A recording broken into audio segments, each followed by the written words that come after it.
Hi, everybody, and welcome back to, I mean it this time, the final episode in the Road to 180 series. This is the long-awaited, at last, Road to 180 post-mortem. So, if this is your first time at my channel, just for a little bit of background context, I recently, about 6 weeks ago, underwent a 20-week fat loss phase, getting down from 240 pounds all the way down to 180 pounds. This is sort of all the way down to 186. I documented my journey, so go check out my other videos on my channel. And essentially the purpose of this video is for me to provide not only a conclusion to the series, but also to discuss the project goals, the key accomplishments, what went right, what went wrong, and future considerations. So I have a tendency to ramble in these videos, and we got a lot of ground to cover. So as a quick little intro, what we're going to do is I'm going to break this down into 4 boxes, and those are, we're going to discuss the project overview, so what the Road to 180 was all about. We're going to discuss the key accomplishments, what went right, what worked well, and so on and so forth. We're going to discuss the key problem areas, what went wrong, what were the effects of these key problem areas, and so on and so forth. And then, of course, future considerations. What next? How do we go forward? So let's get straight into the project overview. So there were 3 goals three original project goals and objectives. Firstly being to induce a fat loss phase, losing at a rate of 1.5 to 2 pounds per week until the goal weight of approximately 180 pounds or 82 kilos is reached. Maintaining a weightlifting routine of at least 6 sessions per week, and then of course eating only animal products. The original project success criterion was to achieve a goal weight of 180 pounds or 82 kilos within a 2 to 3 pound or 1 kilo variance. So if I ended up at 182 or 183, that would be considered a quote-unquote success. How did the project end? Well, again, if those of you who have seen my previous videos, you would know. But for those of you who don't, the project ended after 20 weeks with the weight of 185.8 pounds being achieved. So, by this metric, you could say that the main objective was not completed.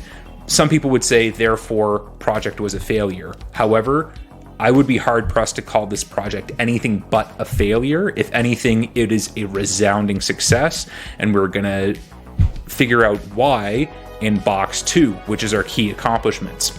So, what went right? Fair warning, you're going to hear the word adherence a lot, and that's the main takeaway. What went right was adherence. Adherence to the diet was spectacular. The only moments of non-adherence were 2 weekends within 20 weeks, and that was during my trip to New York City and my trip to Halifax, respectively, and even then they were fairly minor, only a couple of days here and there. Adherence to workouts, extremely consistent. Aside from an injury scare in my 3rd week where I did damage my nerve, and when I was in New York City due to a lack of weightlifting facilities, I maintained the ability to crank out 6 weightlifting sessions per week, even adding in a cardio section after week 10. Some minor hiccups aside, the rate of weight loss was consistently linear. It was very little yo-yoing, if at all. And if anything, I believe there were only 2 or 3 weeks where I actually posted a slight increase in weight. Actually, the rate of loss from January until the end of May was actually something like 2.68 pounds per week. So we actually surpassed our goal of 1.5 pounds 2 weeks of that rate of loss. We actually smashed that. So if anything, you could say that by that metric, this process was a resounding success. What worked well?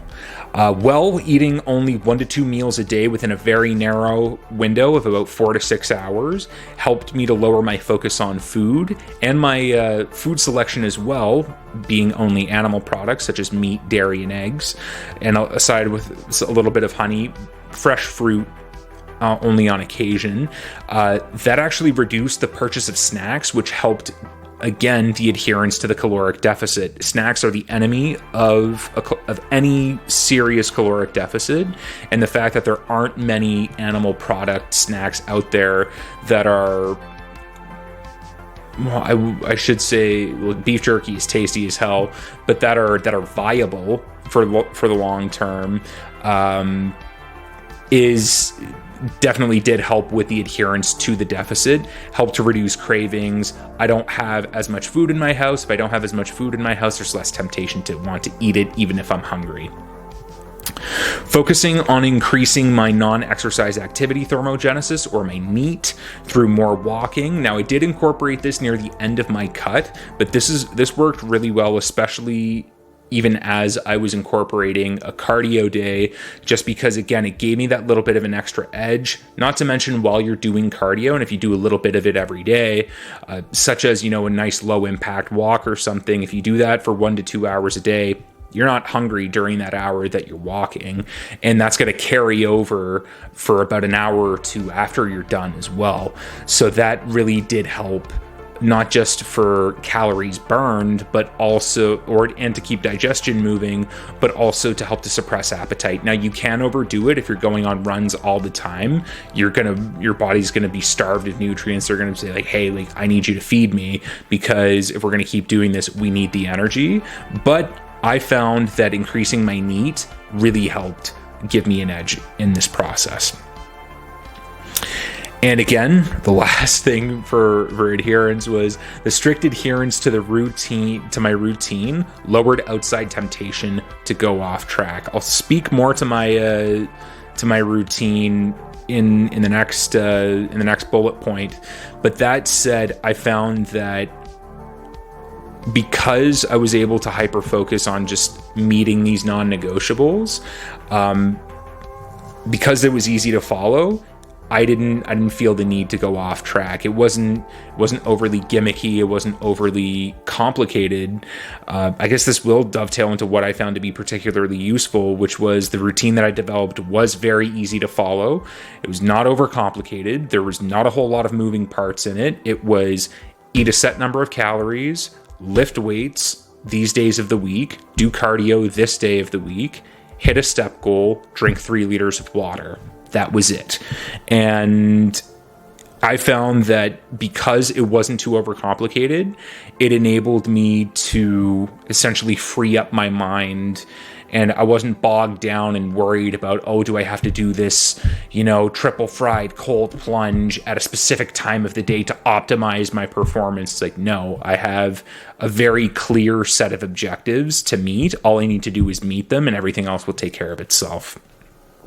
Another thing that I found to be particularly useful was daily weigh-ins first thing in the morning and the last thing before bedtime. This was a great way to gauge my body weight fluctuations, and it allowed me to make minor adjustments to my routine, so that way I was mentally satisfied with my weigh-in numbers, but also so then that way I'm able to know more about how my body works. So for example, I know that if I eat too close to bedtime, my body's not going to be able to have enough time to digest all of it. That might skew my weigh-in number for the next morning.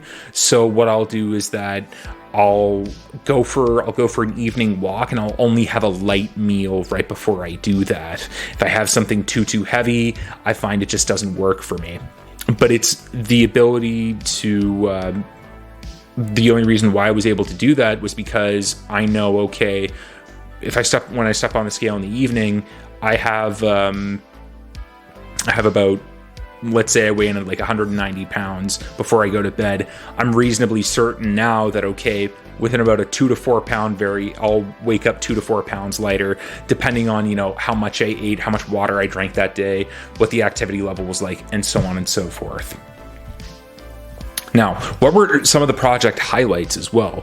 Well, firstly, an impressive physique change. If you've seen my previous videos, you will have stayed updated with my with the weekly physique changes. I will post that up on the screen here as well, so you can see what I started at 240, and then of course not only what I ended at the end of my cut, but what I've actually maintained in the last week of my reverse diet. I will also compare that to my picture at 340 pounds, which as you can see, that was from 2 years ago. That's night and day.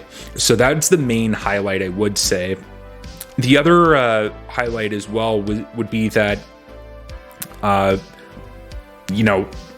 use of, I don't go out drinking as much. I don't go out, quote unquote, partying as much as well. That all massively decreased, and it's carried over not just through my reverse diet, but also through my maintenance, just because it's almost like I've exercised a bad habit of, cracking a beer every night or smoking a lot more or so on and so forth, just because, again, it wasn't pertinent to the cut. Therefore, it didn't need to be a part of the routine. And that's just sort of carried over. So it's a nice little bonus, I must say. And then, of course, lastly, I spoke about this a little bit before, was that the routine that I have developed can easily be described as non-Newtonian, in the sense of that it's easy to follow, which promotes rigidity. Yet it's highly flexible and modular, so it's easy to scale up it's easy to scale the intensity of the routine up and down. You can add more stuff onto it without feeling over encumbered. Yet at the same time, if one or two particular elements don't work, it's easy to swap them out for other ones, or just take them out entirely, and then you still have a really solid and functional routine to follow, which is easier to keep following as well.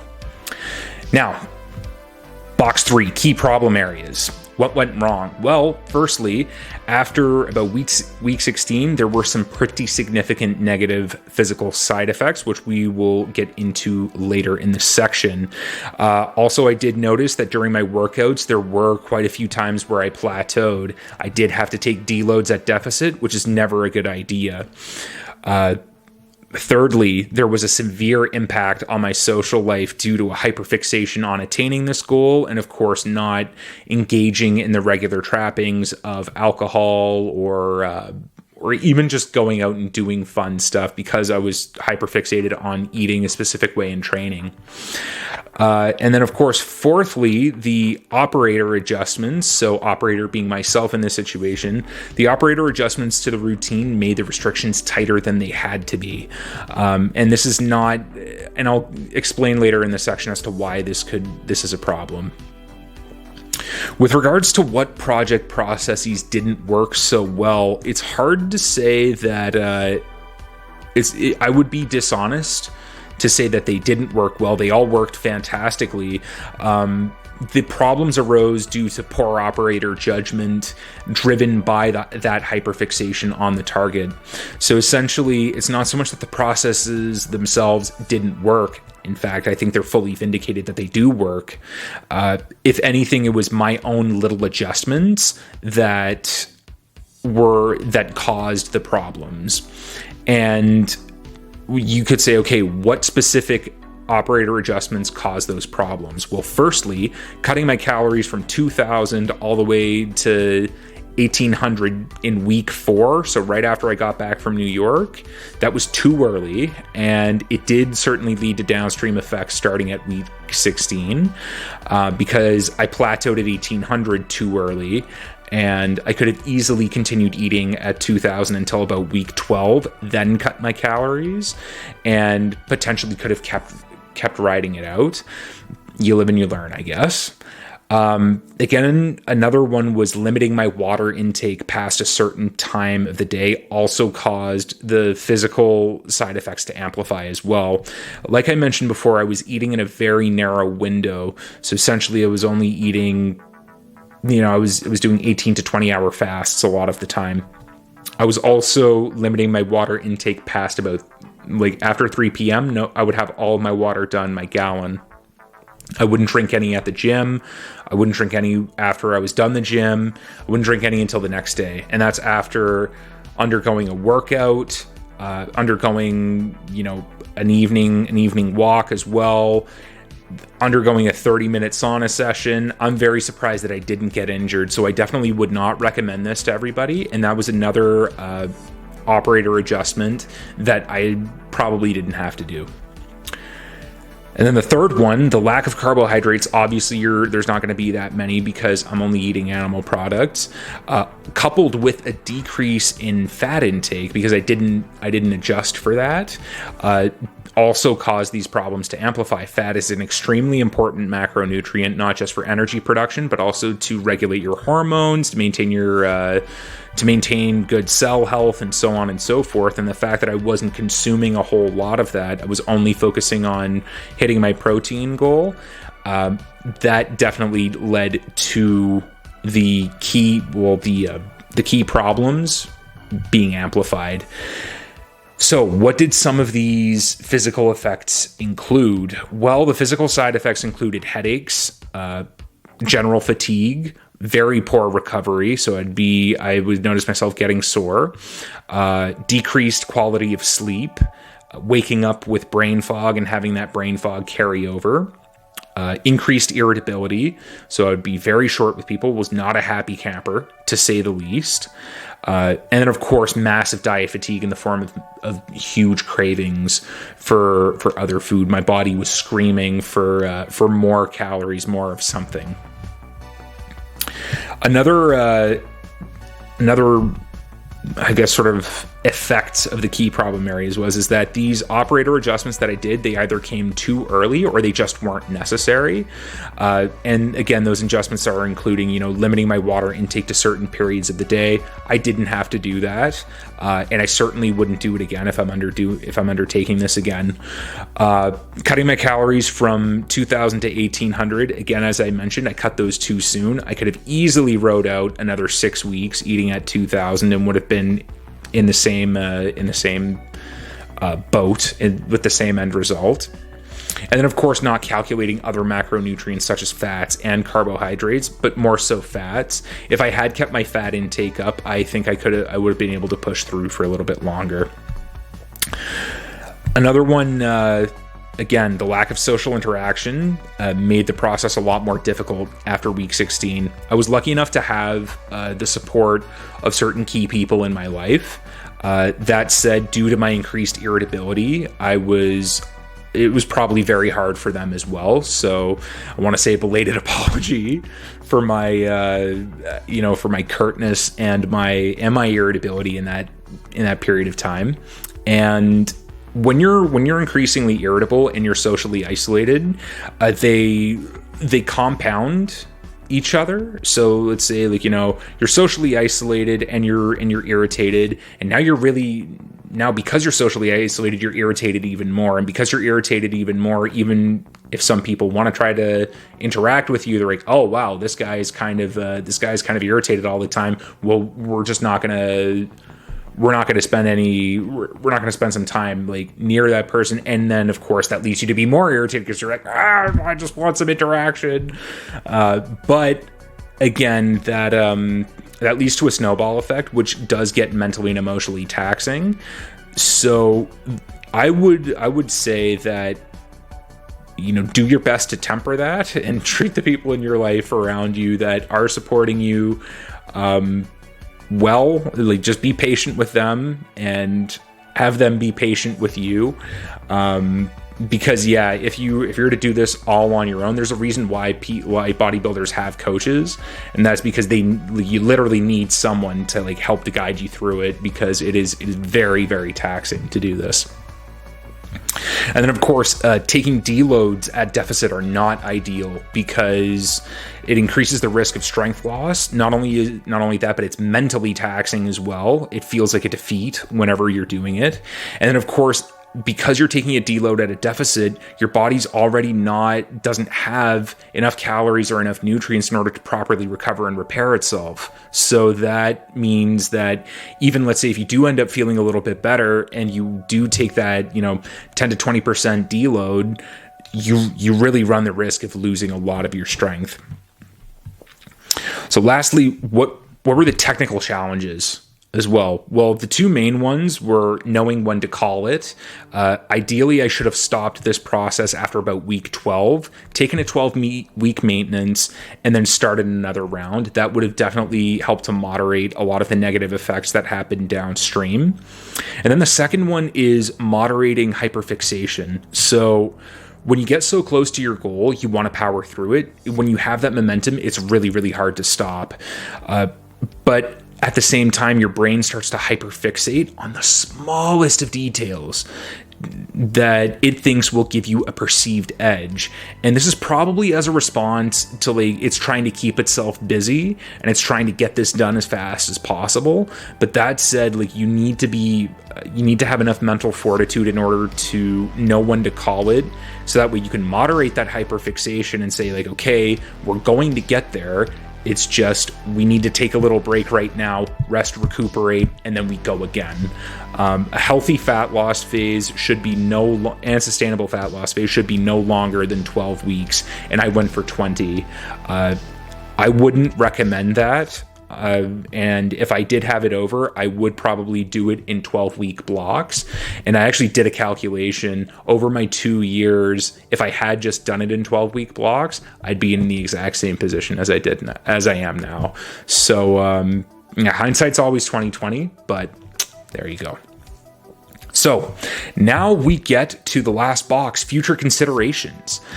What are the ongoing developments and the maintenance considerations? Well, the developments are, after 5 to 6 weeks of a reverse diet, the weight is now stable at around 190 pounds.